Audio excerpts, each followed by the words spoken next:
thanks for coming back. And if you're new here, you might not know that we have a Land and Sea Disney vacation coming up very soon, and we're super excited.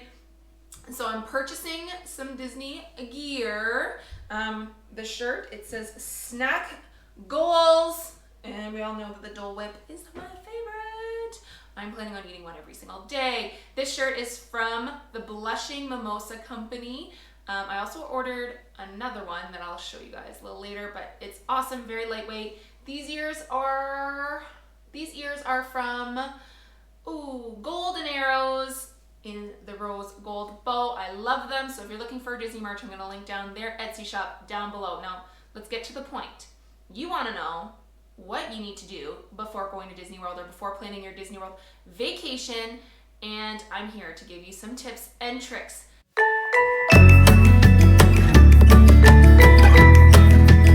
Now, this video is a little bit more geared to the person who is planning a trip from far away. Now, I'm Canadian. Planning a Disney World trip can be a little extensive and a little bit more difficult than if you live in the States or if you live close to Florida. So these tips and tricks are more geared to the traveler who is traveling from far away. Now, like I said in my other Disney cruise video, you're going to want to set a budget. Budgets are so important. Disney can cost a lot of money, so please set your bottom line. Don't overspend. The last thing you want to do is be stressed about money when you're on your Disney World trip. I try to pay it all before I even leave. I try not to put things on credit cards so I can enjoy my vacation. So set your budget. And what I like to do is I decide when I want to go on my Disney vacation, whether that be in a year from now or 2 years from now. I look at my budget, my monthly budget, how much money can I realistically put aside every month? Do the math, times it by however many months it is until you get to your vacation. That's roughly your budget. Or my next tip, I said it in the Disney Cruise video as well, is, well, you're gonna maybe want to talk to a travel agent. They don't cost you any money. They are free. Especially, you're gonna wanna talk to a Disney World or Disney geared travel agent. They have the tips and tricks. They know when to travel. They know if there's any promotions coming up. They know it all, and it doesn't cost you any money. So why not take advantage of their knowledge, of their tips and tricks? And it's just stress-free. If you're on vacation, you have a question, you can email them. They're usually really quick to respond. They sometimes give you credits. You're definitely going to want to look into a travel agent. There's no harm done. They'll book it. It'll be peace of mind for you. Next tip is dates. If at all possible, be flexible with your dates. Disney is more expensive on certain dates than others. Unfortunately for me, I teach and I can only go on certain times of the year. But if you're flexible, you're going to save some serious money. Now, for example, September. September is usually a pretty low crowd. Tickets are lower, hotels are lower, just because, well, not a lot of people travel to Florida in September because kids are going back to school. Also, the months of January, end of January, February, you're going to get better deals too. A lot of the rides are getting refurbished at that time, so some of them might be closed, but if you don't mind that, you can save some serious money going during these times, these low peak seasons. If you're traveling at Christmas, spring break, summer, you're looking at higher crowds, higher ticketed prices, higher hotel costs. So look into the dates, try to be flexible if at all possible. Being flexible with dates can also give you flexible airfare. Now, if you're coming from Canada or anywhere else in the world, flights can be super expensive. So if you're flexible with your dates, maybe you can get a deal on a flight. So I like to always look into the dates, see if you can move your dates around to see if you can get the best airfare and the best ticket prices and hotel prices at Disney. With that being said, again, with the dates can be super important to save you money. Disney has dining plans, free dining plans on certain dates. They release them every year. So you're gonna wanna do a little bit of homework and see maybe the year that you wanna go, when does Disney plan on doing their free dining? If you are planning on staying at a resort and using the dining plan, you can save some serious money just getting the free dining. I know for our trip, we're only staying a day. We're not getting the Disney dining plan. And just for lunch, is about $100 for a family of 4.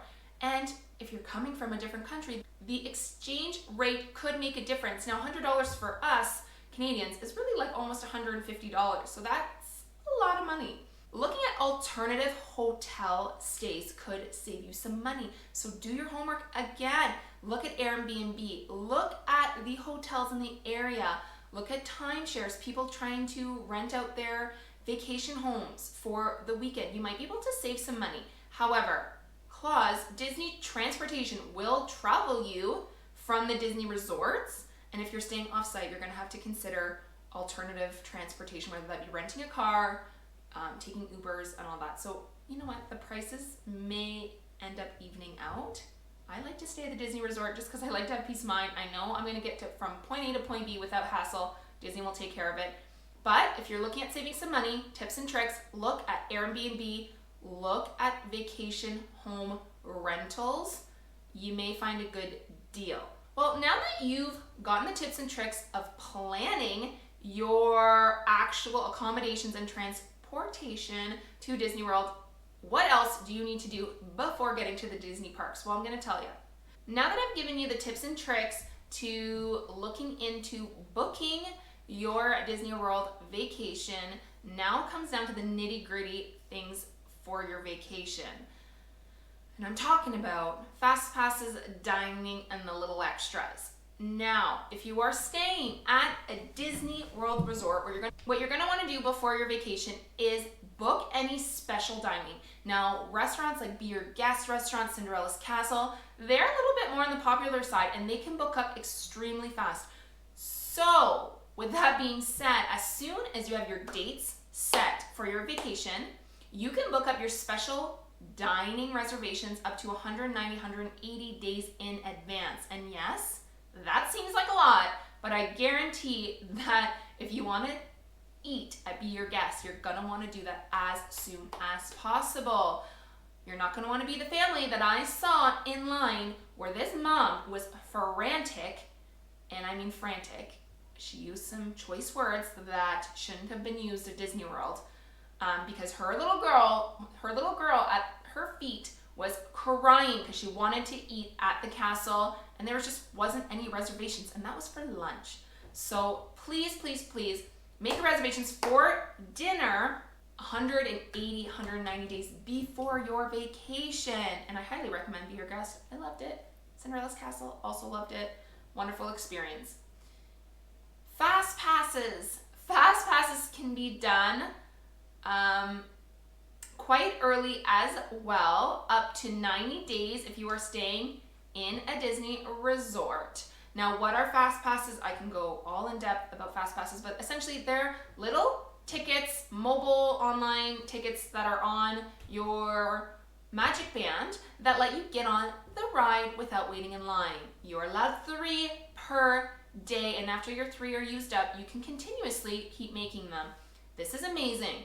And if you can book them early for certain rides, Flight of Passage, new Star Wars attraction can now have fast passes, Seven Dwarfs Mine Train. These are all very popular new attractions that you can wait up over an hour in line.